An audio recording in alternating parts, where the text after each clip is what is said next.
Mm.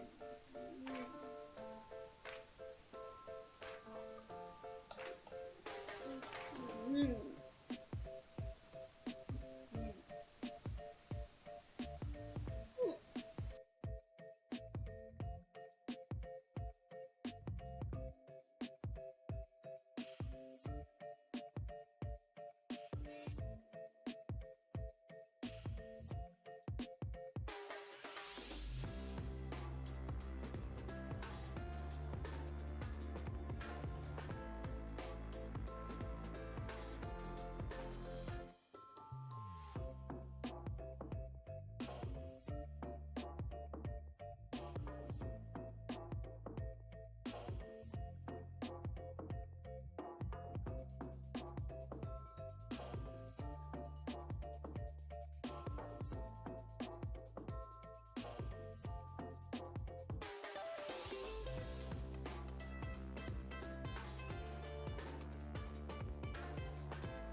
magisterial ship, the Titanic leaves the Belfast dock for sea trials. Thousands of people have come to watch, waving their handkerchiefs in the air and shouting, "Rule Britannia."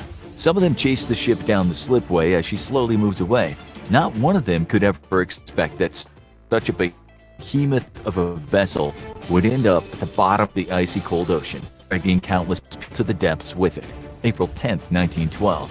On a cold morning, Captain Edward John Smith arrives at the Southampton dock, where his crew has been sleeping on the Titanic through the night. Smith is a confident man and proud of British shipbuilding expertise. Prior to his heading the Titanic, he told the reporter, "Whatever happens, there will be time enough before the vessel sinks to save the life of every person on board. I will go a bit further. I will say I cannot imagine any condition that would cause the vessel to founder." Oh, how wrong could he be? We'll talk a lot about this guy as things go on. Later in the morning, 5th Officer Harold Lowe and 6th Officer James Moody are there to supervise a lifeboat drill. Unfortunately, the only one that would happen on the Titanic. As midday approaches, the passengers arrive, rich, poor, sometimes in between. The ship can take on 2,453 passengers, 833 in first class, 614 in second, 1,006 in third class, but there will only be about 2,200 passengers on board when the thing goes down. The wealthy board from one entrance and the poor at another entrance. Those with meager means are the third-class passengers who are on arrival checked for any eye disease called trachoma. The USA doesn't want those folks, but only one person it seems is turned away. Lucky him. About a third of third class dreaming of a new life in the US are not native English speakers. Their basic cabins reflect their status or class, as the British like to call it. These are the people who will suffer the worst, screaming in their native tongues as they slide down the deck of a ship, turning upward toward the sky. Some are Bulgarian, Syrian, Italian, Swedish, and Russian. Some are even Chinese, even though the Chinese Exclusion Act in the US means Chinese laborers aren't welcome in the country. The first-class passengers enter the beautiful cabins. They're bankers, businessmen, military leaders, socialites, athletes, American millionaires, and the ever-snooty British aristocracy.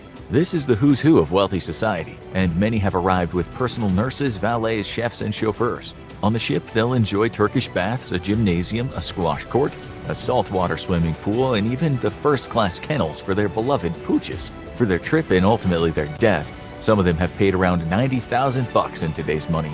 The second-class passengers, professionals, academics, religious men, and tourists, don't quite get such luxuries, but their cabins aren't too bad. It goes without saying that all three classes will not dine together. They're separated and will only really come together when they're faced with the matter of life and death. Today, these third-class folks will eat rabbit pie, potatoes, bread and butter, and some rhubarb and ginger jam for dessert. The first-class passengers will devour a 13-course meal, including foie gras, peaches and chartreuse jelly, and a helping of Waldorf pudding. It's early evening on April 10th when the ship leaves Cherbourg in France and heads to Queenstown, Ireland. Some of the working-class kids are playing on the baggage cranes while their parents play cards in the common room. Life isn't so bad at all in this ship, say some of the guys while smoking in the smoking room. No women allowed. As night falls, the upper classes are already lightheaded on champagne, talking of their business ventures and mansion renovations as semi-royal Brits whisper together about how vulgar in style and speech one fabulously wealthy American industrialist is. They can at least be assured that none of them will bump into another class, with grills all over the ship that separate the rich and poor. Midday, April 11th, and the ship finally arrives in Ireland. Many of the wealthy passengers have just woken up with sore heads, staring down at Norwegian salmon and poached eggs. The poor, for the most part, have been up since sunrise. About 2 p.m., more passengers board, and the Titanic is off again. It's about to get very cold. As the ship heads west over the Atlantic, the captain looks out into the distance. The weather is good. The passengers are all safely aboard. So far, he hasn't given much time to the fact that among his crew, only about 5% are able seamen. Most of the others have regular day jobs such as firemen, and little do they know anything about the perils of sailing. On April 12th, while merriment is being had by many on board, the morning is a wonderful thing to see. The skies are clear and the Atlantic is uncharacteristically calm. During the afternoon, 2 young working-class kids scream for joy as they play hide-and-seek, while America's first multimillionaire, the real estate tycoon and opium smuggler John Jacob Astor, Titanic's architect, Thomas Andrews. "Is it sinkable?" asks Astor with a smile on his face. "This man is so rich, richer in relative terms than any person today, he probably thinks he's invincible." Andrews returns the smile, answering, "The ship, even the great Poseidon, couldn't sink." Both men laugh out loud as American silent film actress Dorothy Gibson walks over to see what's so amusing. Both of these men will soon be dead. Gibson will survive. Women and children first, that's how things will go. Although some men will try their luck, but for now all is perfect, and for 2 days, life aboard the Titanic couldn't be any better. As the evening of April 13th turns into night, the band plays under a blanket of stars and the conditions couldn't be any better. About 9:30 p.m., Captain Smith retires to his cabin, his job done for the day. He's not aware that the Titanic is about to sail under an Arctic high-pressure system. In the morning, things are not so fine and dandy. Around 9 a.m., senior wireless operator Jack Phillips is informed by other vessels that to the west there are icebergs. The liner, named the Carolina, tells them to watch out for the hard-to-see growlers, smaller icebergs that can still pose a danger to a large ship. At 10 a.m., Captain Smith tells his men they needn't bother with the lifeboat drill, even though he's been told about these floating fortresses of ice. What this means is his crew, a mostly amateur crew, does not know much about evacuations. We will never truly know why Smith does this. At midday, the steamship Baltic informs the Titanic that larger icebergs wait on its heading. Smith passes on the message to the chairman and managing director of the White Star Line, Bruce Ismay. It is this man that's behind the building of the Titanic and other huge ocean liners. He's also the person that decided such ships needed much fewer lifeboats than what's necessary in times of great danger. When the Titanic goes down, he will make a quick getaway into a lifeboat, even though many women and children will still be on board. He'll be one who sends a message back to the New York office. Deeply regret to advise you Titanic sank this morning 15th after collision iceberg, resulting serious lost life. Further particulars later. One day he'll open a newspaper and read a poem that contains the lines, "To hold your place in the ghastly face of death on the sea at night is a seaman's job, but to flee with the mob is an owner's noble right." He will survive, but a breakdown will ruin him, with opiates and booze turning him into what his family's calling a living corpse. But on that afternoon of the 14th, when he's told about the icebergs, he doesn't give it too much thought. As the hours pass, though the passengers rich and poor start putting on extra clothes, it is freezing out here. About this time, Smith orders his crew to take a different direction. In the late afternoon, the Titanic gets a message from the German ship SS America, which is a bit to the south of the Titanic. Radio operators on the America tell the radio operators on the Titanic that it's just passed 2 large icebergs. This is now getting serious, but Smith doesn't get this particular message. As the evening falls, the weather is now really cold. The SS Californian tells the Titanic it's just seen 3 large icebergs close to where the Titanic might be heading. Later, at about 9:30 p.m., the steamer Meseba tells the Titanic operators that it's just seen much heavy pack ice and a great number of large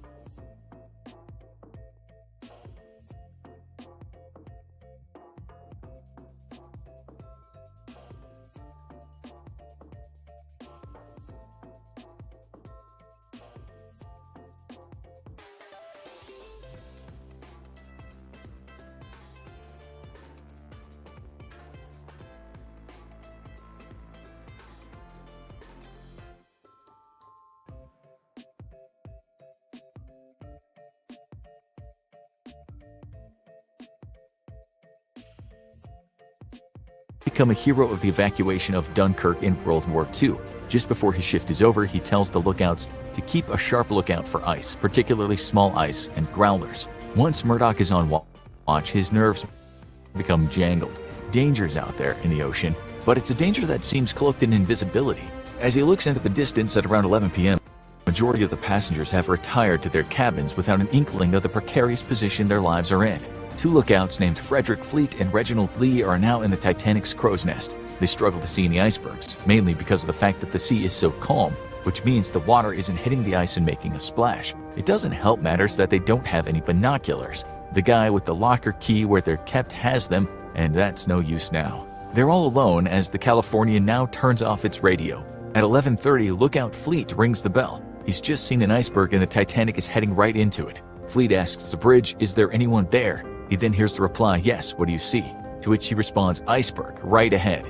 Murdoch gives the order for the ship to hard a starboard and reverses the engines, as well as ordering that all the supposedly airtight doors to the compartments are locked. A few minutes later, at 11:40, the Titanic scrapes past the giant iceberg, making a frightening noise as it does so. This is one great chunk of ice. The Titanic has before been moving at a fairly fast speed of 22 knots, so despite the order to reverse the engines, it can't slow down fast enough to move out of the way of the iceberg. Captain Smith had promised a swift journey to his passengers, and he wasn't about to disappoint them. Such haste, we now know, was one reason for the disaster. That order to hard a starboard, which takes some doing, has caused technical problems that means the rudder isn't functioning right. If Murdoch had instead ordered the ship to maintain its speed and turn, not reverse the engines, it may have actually missed the iceberg. The ship had scraped along the ice for about 7 seconds, and in doing so, chunks of ice have even fallen onto the deck. Its engines have now stopped and it's facing north while drifting south. There is an eerie silence on board among some of the men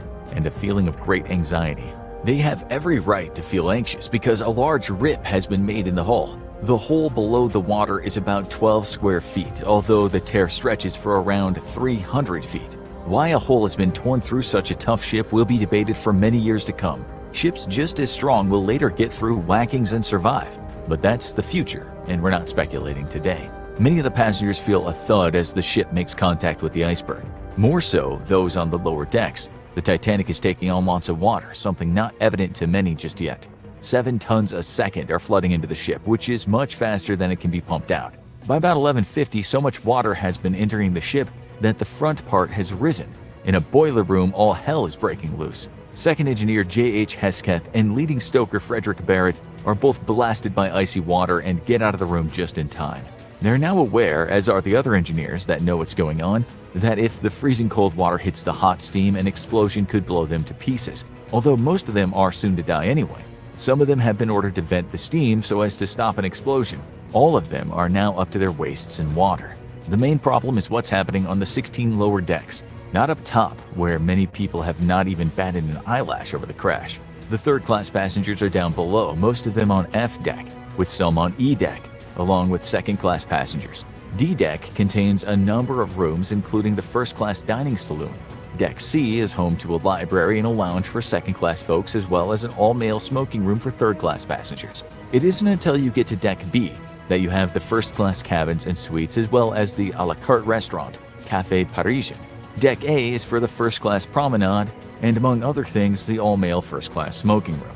So it's the poorer passengers that really hear the thud, even though they're already accustomed to loud noises issuing from the engines. Even if they're scared and want to go up to a higher deck, they aren't able to since they're locked out of those places. It's now midnight and Captain Smith is aware that the compartments are filling with water. He's also aware that the Titanic is not designed to float with water-filled compartments, and right now, water is seeping into them at an alarming rate.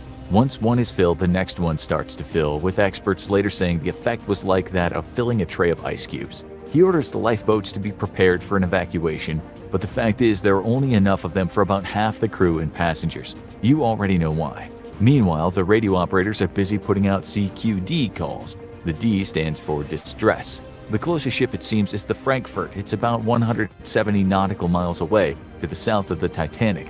The Titanic's sister ship, the Olympic, also gets the message, but it's way off in the distance. The Titanic is on its own for now. Still not long after midnight, Smith and the ship's builder Thomas Andrews, who we've mentioned already, go down below as the ship starts to list. There they find holds filled with water, as is the squash court. And while men are busy trying to pump the water out, they just can't get ahead.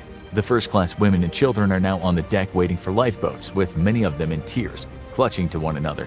It's at this point when many of the passengers know this ship is in trouble, although they don't know about the lifeboat shortage, and many of them still don't think there's a major problem. Some are very reluctant to get into a lifeboat. The Titanic, they assume, is just not going to sink. The good news, at least for the operators and captains, is that at around 12:20 a.m. a ship not too far away gets the distress call and replies. That ship, the Carpathia, hears the words, "Come at once, we have struck a berg." It's a CQD, old man. The coordinates are given as 41 degrees 46 minutes north, 50 degrees 14 minutes west. The Carpathia changes course, but it's still around 58 nautical miles away. It will be a matter of hours until it can get close to the Titanic. Among the chaos that's now descended on the ship, the musicians are playing on the deck in an attempt to keep people calm. Before all of these men die, they play mostly popular ragtime tunes, and later might just have time to fit in a version of the hymn, "Nearer, My God, to Thee." If this actually happens is up for debate, but it makes for a nice story. It's about 12:30 when 5 compartments are totally filled with water, about 13,700 tons of the stuff, which means the Titanic will not stay afloat much longer. Maybe it's got 2 hours before it's completely submerged. For now, it's only at about a 4-degree angle, and for the while at least, it won't get much worse. And this gives the crew and passengers a false sense of security. Maybe she won't totally sink, some of them think, but they are very wrong. Pity, because some of them have refused to go onto the lifeboats, which is another reason why most of the boats left with way too few people on them. It's around this time that some of the crew have another reason to be hopeful. They see a ship in the distance, so fire off a bunch of rockets. That ship is very likely a Norwegian fishing vessel doing a spot of illegal hunting. The Californian does actually see those rockets, but it's still some 20 nautical miles away. It's 12:45 and Smith is now loading the first lifeboats. The regular ones can take 65 people on board. Even though the ship already doesn't have enough boats, Smith keeps letting them go well under capacity. The first floats away with only 27 people in it. Arguably, he is to blame for many of the deaths. Yet, for many years he will be a hero. He never gives an abandoned ship order and he doesn't even do a proper evacuation, not to mention the fact that he wasn't taking those iceberg warnings seriously enough. He even gets the deck wrong when he first orders people to get onto the lifeboats. As the gravity of what's going to happen hits him, Smith becomes almost paralyzed with shock and fear. He isn't in control at all, and he hasn't told the crew the truth about the lifeboat situation. At 12:55, the second lifeboat hits the water, and as it does, two cowardly men jump down onto it, injuring some of the women. The next one to go has on the passenger Molly Brown, a rich American socialite. She'll also become famous in the time to come, mainly because she wanted to go back and pick up people in the water. Robert Hitchens, who was steering the Titanic when it hit the iceberg, will also be in that lifeboat, and he will tell Brown that there's no point in going back for stiff bodies. And anyway, it's too risky as those left alive might swamp the boat. He'll deny this later, but will admit that he was concerned that the suction of the sinking of the Titanic might pull the lifeboat down. By all accounts, Brown threatened to throw him in the water, but they never went back to find survivors. At 1 a.m., a smaller lifeboat, a wooden cutter, hits the water, filled with some wealthy women and children. Controversially, the rich Scottish landowner, the 5th Baronet Cosmo Duff Gordon, is also in the boat along with his wife, Lady Duff Gordon, a famous fashion designer. Other rich men are in the boat, as is a lookout who's been put in charge named George Thomas MacDonald Simons. 5 other crew are also on the boat. It can hold 40 people but takes 12. Later, it'll be suggested that Cosmo Duff Gordon paid a bribe to get away and not pick up any struggling people in the water, but whether that happened is also debatable. As the boat floats away, one of the crew says he wants to go back and help others, but the women protest. Once they're in the distance, Lady Duff Gordon surprises one of the crew when she looks at another wealthy woman and states, "There is your beautiful nightdress gone." This is going to cause quite the stink within the British public once it gets out. On the Titanic, there's a major concern when some of the crew see that on Deck E, the grand staircase is now covered in water. It's just past 1 a.m. At around the same time, another waste of life occurs when a lifeboat is lowered with just 28 people on it. One of them is the first-class passenger Lucy Noel Martha, Countess of Roths, as well as Ida Strauss, the wife of Macy's department store owner Isidore. She lets go of his hand and gets in the boat, motioning to him to go with him. He likely can if he tries, but he tells her, "Women and children first, darling." She looks at him and replies, "We've lived together for many years. Where you go, I go." She gets right back out. The two of them will go down together on the ship and each other's. The last sighting of them is hugging on the deck. You might be wondering where all the third-class passengers are. It's true that there are grills that prevent them from getting to other parts of the ship, but they aren't locked within the sinking ship out of sheer brutality. They are in fact behind bars, but that's only because they've been that way from the start of the journey due to U.S. immigration laws regarding immigrants and certain infectious diseases. It's still brutal, cruel, inhumane, and more so when you hear that there are no lifeboats on the third-class section of the ship. Many of these passengers are now running through the maze of corridors trying to find a safer place, and fortunately the staircases lead some of them to the third and second-class promenade, where there are lifeboats. Nonetheless, some of them are faced with iron grills and locks, at least until the orders are given to open the gates. One of them is Carl Jansen. He goes back to his room to gather what belongings he has, only to be hit by the great force of water. He at least gets his watch, but returns to the deck to people stricken with terror. He survives, but many of those people don't. Some of them are undoubtedly unwilling to leave all their worldly possessions behind. Remember, they're going to the US to start a new life, but many of them have also been trapped by those gates, and they will die because of it. Margaret Murphy sees this with her own eyes. She will later testify, "The Titanic sailors fastened the doors and companionways leading up from the third-class section. A crowd of men was trying to get up to higher deck when they were fighting the sailors, all striking and scuffling and swearing. Women and some children were there praying and crying. Then the sailors fastened down the hatchways leading to the third-class section. They said they wanted to keep the air down there so the vessel could stay up longer. It meant all hope was gone for those still down there. Even though there is a women and children first policy of evacuation, 108 women will die from a possible 412. 56 kids will die from a possible 112. Of the 1,680 men, 1,357 will die. But get this, only 4 women who have bought first-class tickets will die, and only 1 wealthy child will die. First-class men don't have it so easy either, with 105 going to meet Davy Jones' locker from the 171 in that class. On the other hand, of the 179 women in third class, 91 will bite the dust. 391 men in third class from 450 will die.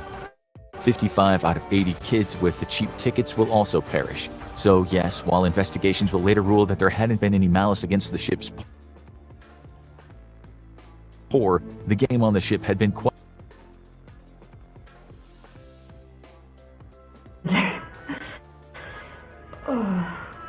Time is it?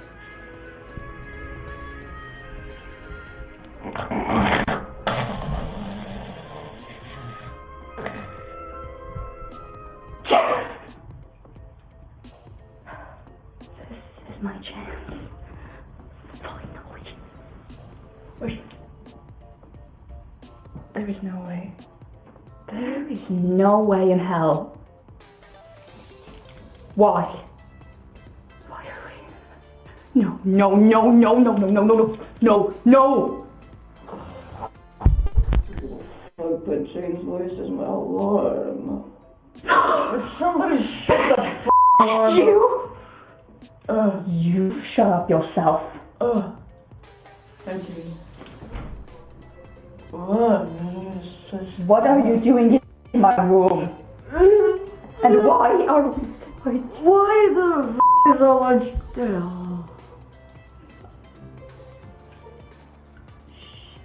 You...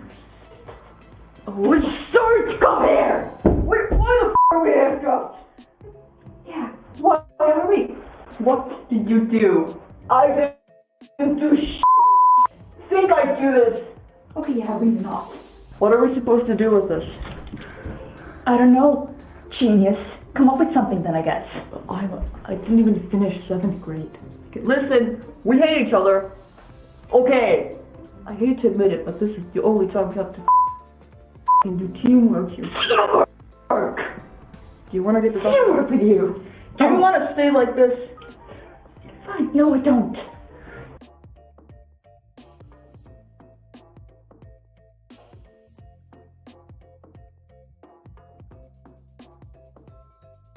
Come up with something then, I guess.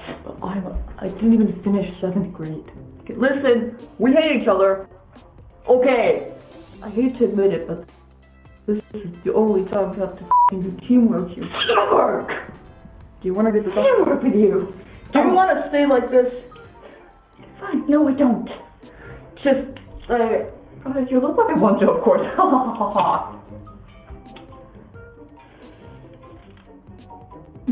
Have fun. Oh, I'm having a lot of fun, Ben.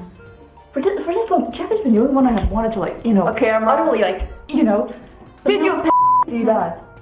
He said, Oh. Oh. I'll kill you. I'm shocked. No, you can't kill him because I'm gonna kill him first. I guess it's a race. And we gotta figure out how to...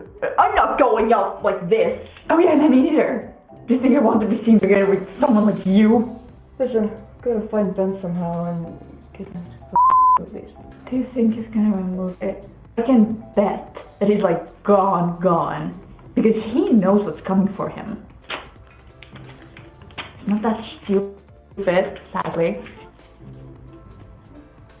Don't throw it in. Well, I guess I have to look around. Come on. Like, don't. I didn't know you read manga. Well, there's a lot of things you don't know about me, you see. Oh. Hey! Yo! That is mine. You can't just take my stuff. You look so stupid when you eat it. Something funny. It's good though. Yeah, the marshmallows. You won't take any more. Oh my... I'm not feeding you.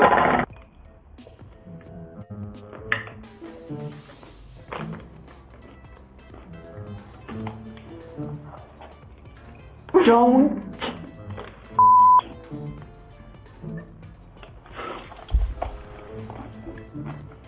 You know, I'm adapting to this quite well. It's so fun to see you angry. Can I somehow cover your mouth? I do not want to hear you. You can. They ask you how you are, you just have to say that you're fine. What if we just call Slender or something? Are you mental? No. It's like the worst idea I've heard of your mouth. Oh, really?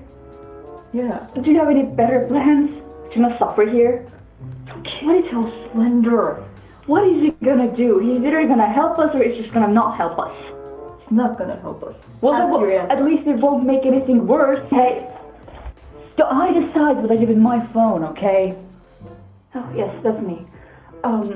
So we have this issue that Ben decided to chain us together with chat.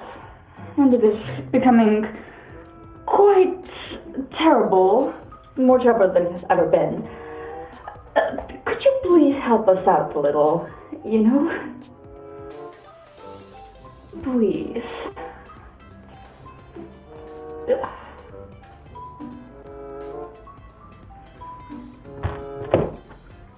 Told you. He said it's a nice way for us to become closer friends or something. Do you have a clock here somewhere? There. Well, Blind. we've been approximately in these for about, stop it, 3 hours now. I feel like this cuff is just gonna cut my wrist off before she can do it. You know, I'm just fed up with your I'm gonna. Oh, you're say it. mad? Well, that's good that I managed to make you Every mad. day is the same. I can already smell you coming towards me. Exactly, it is the same against your ugly smug. Maybe if you didn't use your Gucci perfumes, you wouldn't be so recognizable. If you make anything dirty, then I'm just gonna get really, really mad. Why do you think I would make anything dirty? I have my depressing moments right now. Oh my god. A baby. That's what it is. Speaks who is still grieving over their parents' death. Can you shot that job of yours? How many years has it been? 15, 20? What the Who's the baby here? Oh yeah, because I'm not allowed to be sad when my parents get killed by psychopaths. I'm gonna stay in there for forever. Wait, that suits me actually. I don't have to see your ugly face. Go back! I didn't ask you to come out, you. Well, you have a real monster in your closet now, I guess. Fine with me. Good for me. Yeah, be in there. Get a book or something, at least read, and not just waste my time here. What do you want to do then? Your voice is already creeping on my eardrums. I feel like you're going to fall off. Great, then you can't hear me anymore. You have a point, it would be nice. Maybe I should make a blind too so you can see me if you say I have such a Do you ugly really think that I'll let you do any more things to me? Alright, I already gouged your eyes out. Sorry. What if I have to go to the toilet? That is a horrible question.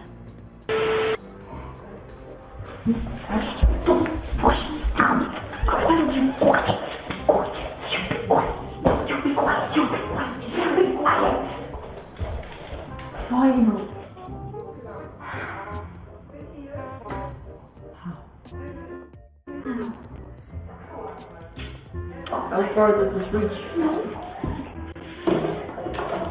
We can go over there. Why? I thought it won't reach. The only way I can make it work. It's a bit difficult, but well, we'll make it. Be quiet, shut up, and do not speak. You do one thing! When you fucking court, you are speaking, okay? You are annoying me. You can't lock it. I won't come inside. The last thing I do is to cut my eyes out.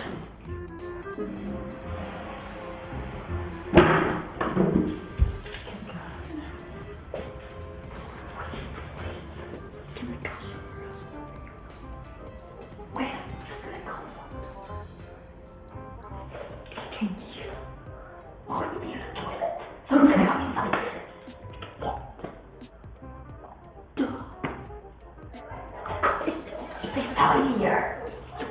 First we have it at the back.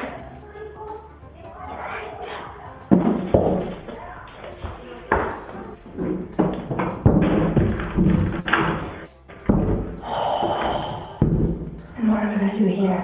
How's this gonna solve anything? Do you guys think I'm better than it's better than being a stinking room? I like my room, okay? Oh, You never picked a lock before? I can do it. No, give it. No. You, okay, fine, try. You can't open them anyways. Apparently the key to this has a hole in which it has to go in. So this is useless. Hey, that's not yours, so I'm throwing them around so recklessly. Do you think I give a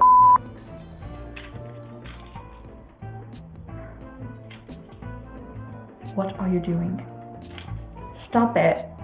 But I don't like that sound. I'm not doing anything. You are. Don't.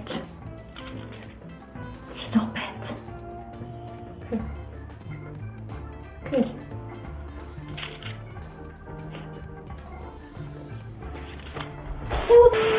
So, we're gonna do this.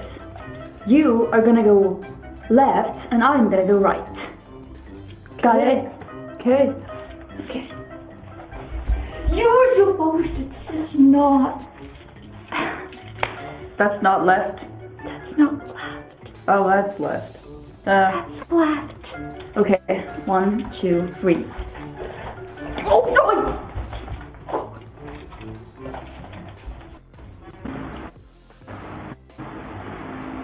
The air is cold. Maybe it'll.